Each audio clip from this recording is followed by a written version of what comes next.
Imagine o seguinte cenário. Você passou 2 anos limpando a empresa, contabilidade auditada, contratos formalizados, segunda linha de liderança desenvolvida. Você fez o dever de casa que a gente discutiu no episódio anterior. Aí chega um comprador, ele é grande, tem credibilidade e a proposta inicial parece interessante. Você pensa, essa é a oportunidade que eu estava esperando. Você aceita sentar para conversar de forma bilateral, sem mais ninguém na mesa, sem processo estruturado, só vocês dois.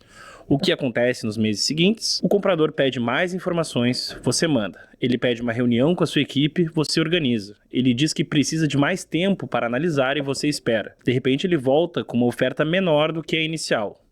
Sob o argumento de que o mercado mudou e o setor está mais difícil. Você já investiu 6 meses nesse processo. Já contou para os seus sócios que a venda está caminhando. Já começou a planejar o que vai fazer com o dinheiro. E agora, aceitar uma oferta pior parece melhor do que recomeçar do zero. Isso tem um nome no mercado de M&A, se chama fadiga negocial. O cansaço da negociação que faz o vendedor ceder mais do que ele deveria. E o comprador sabia exatamente o que estava fazendo. Ele controlou o ritmo, controlou as informações e a narrativa. E no final, também controlou o preço. O antídoto para isso é simples. Um processo estruturado, com regras claras, com mais de um comprador na mesa e com uma governança adequada. É sobre isso que a gente vai falar hoje. Meu nome é Rafael Cocolíquio, Head Partner de M&A na Visp Capital, e esse é o 3º episódio da série A Jornada do Equity. Nos 2 episódios anteriores, a gente construiu uma tese de investimento e preparou a empresa para a venda. Agora chegou a hora de ir ao mercado e de fazer isso do jeito certo. Antes de qualquer conversa com o comprador, antes de preparar qualquer documento, existe uma decisão de natureza jurídica que vai moldar toda a transação. O que exatamente está sendo vendido? Essa pergunta tem 2 respostas possíveis e a diferença entre elas impacta diretamente no valor líquido que vai para o seu bolso. A primeira estrutura é a venda de ativos. Nesse modelo, o comprador adquire itens específicos da empresa, equipamentos, fundo de comércio, carteira de clientes, marcas, contratos com os fornecedores, imóveis, tecnologia e por aí vai. Ele escolhe o que quer comprar e deixa para trás o que não quer, inclusive os passivos históricos. Pensa como se você fosse vender um restaurante, mas o comprador só quisesse comprar o ponto, o equipamento e a marca. O CNPJ dessa empresa continua existindo e ele é seu. A dívida tributária que você tem com a receita continua sendo sua. Para o comprador, essa estrutura é perfeita quando existe uma suspeita de passivo oculto. Ele compra o que tem valor e se protege do que pode dar problema. Para você, vendedor, a conta é mais pesada. A tributação sobre a venda de ativos é geralmente mais alta do que a venda de participação societária. E a operação é mais complexa, cada ativo precisa ser transferido individualmente ao comprador. A segunda estrutura é a venda de participações societárias, a venda de cotas ou ações.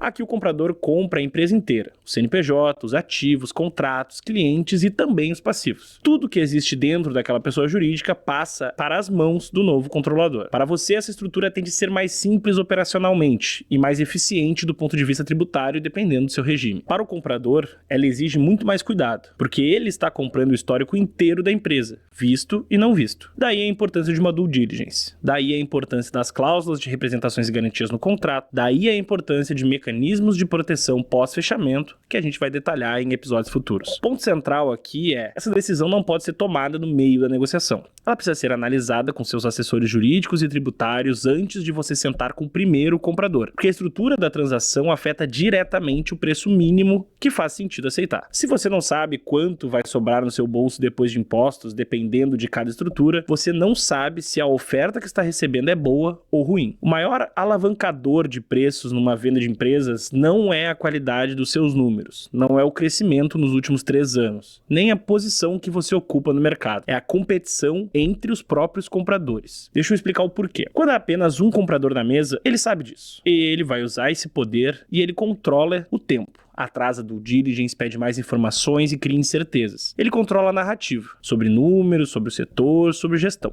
Ele vai reduzir a oferta progressivamente, testando quanto você está disposto a ceder antes de desistir. Quando há vários compradores competindo ao mesmo tempo, a dinâmica inverte completamente. Cada um sabe que pode perder para o outro. O prazo é do vendedor, o formato é do vendedor e o preço sobe, porque ninguém quer perder uma boa oportunidade para um concorrente. Esse processo estruturado tem um nome em português, leilão, e segue fases definidas, cada uma com um objetivo claro. Primeira fase, o teaser anônimo. processo começa com um documento de 1 ou 2 páginas descrevendo o setor, o perfil geral do negócio e o porquê da oportunidade, sem identificar a empresa. O objetivo é medir o interesse genuíno do mercado sem expor o vendedor prematuramente. Porque a última coisa que você quer é que seus clientes, fornecedores, funcionários fiquem sabendo que a empresa está à venda antes do fechamento. A segunda fase é o NDA e o Memorando de Informações. Os interessados que responderem ao teaser assinam um acordo de confidencialidade e recebem um memorando de informações. Nada mais é do que um documento detalhando a história da empresa, seus números, sua posição competitiva, sua equipe e as perspectivas de crescimento. É aqui que o comprador realmente decide se quer continuar. A terceira fase, ofertas indicativas. Cada comprador apresenta uma faixa de valor, não vinculante, não definitiva,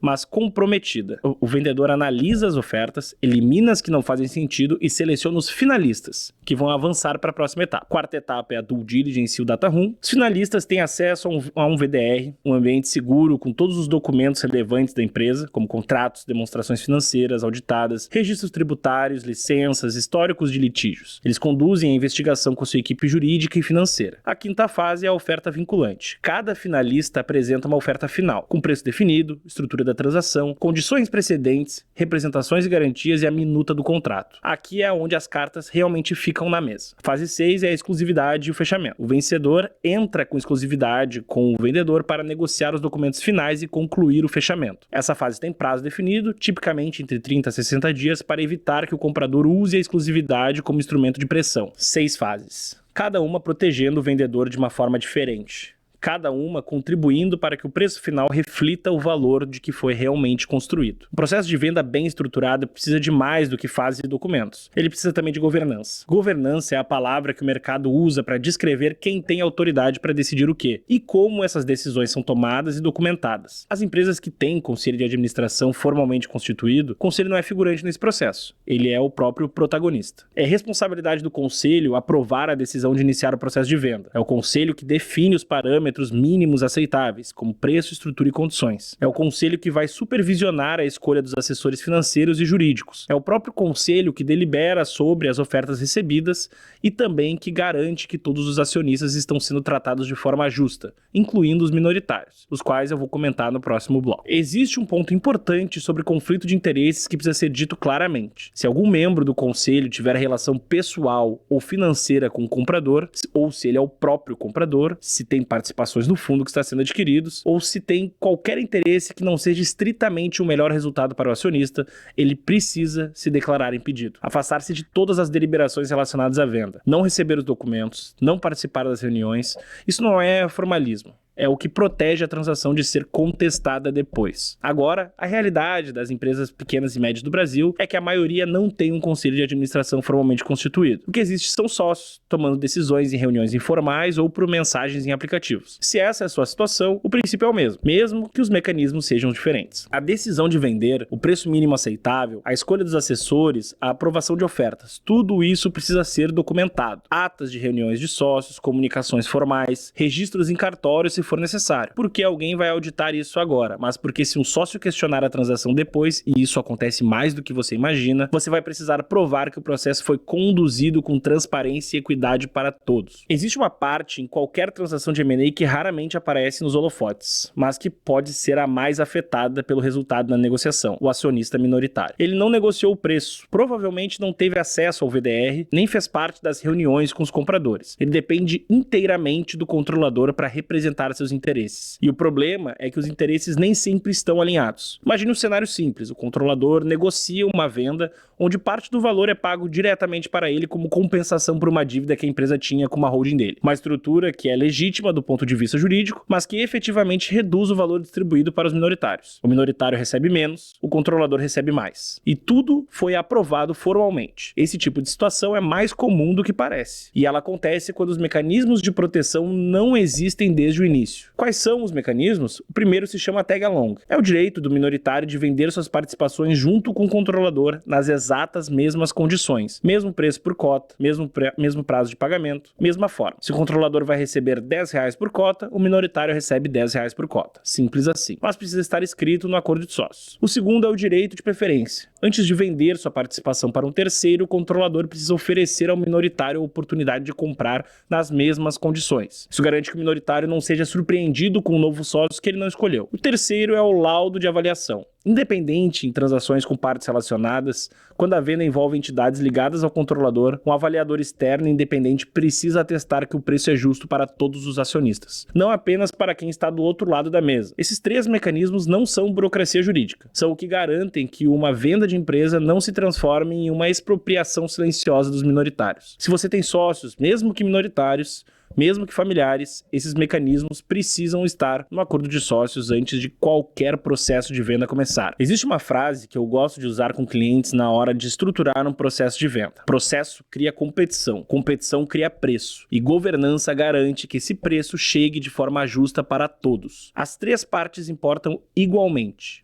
Um processo mal estruturado entrega o controle para um comprador e o vendedor perde dinheiro sem perceber. Ao longo de meses de desgaste e concessões progressivas, um processo sem governança pode produzir um ótimo preço para o controlador e um resultado injusto para os minoritários, e depois gerar disputas judiciais que consomem o valor que foi criado. E um processo sem clareza sobre o que está sendo vendido pode levar o vendedor a aceitar uma oferta que parece boa, mas que depois de impostos, de estruturações, entrega muito menos do que o esperado. As 3 partes precisam funcionar juntas, e as 3 precisam estar definidas antes do primeiro comprador sentar à mesa. No próximo episódio, chegamos ao coração técnico do M&A. A gente vai falar sobre como o valor de uma empresa é calculado, o que é Enterprise Value, o que é Equity Value, e por que esses 2 números são diferentes, e por que essa diferença importa muito para o dinheiro que você vai receber no fechamento. Se você já ouviu falar em múltiplos de EBITDA, mas nunca entendeu exatamente como esses números se transformam no valor do cheque que entra efetivamente na sua conta, o próximo episódio foi feito para você. E se quiser aprender esse processo de forma completa, com metodologia, modelos prontos e acompanhamento de quem já fez isso na prática, o curso do Zero Assinatura está na descrição. Compartilhe esse vídeo com alguém que está pensando em vender a empresa ou em receber um sócio investidor. Esse tipo de conhecimento faz diferença quando o momento chegar, e é melhor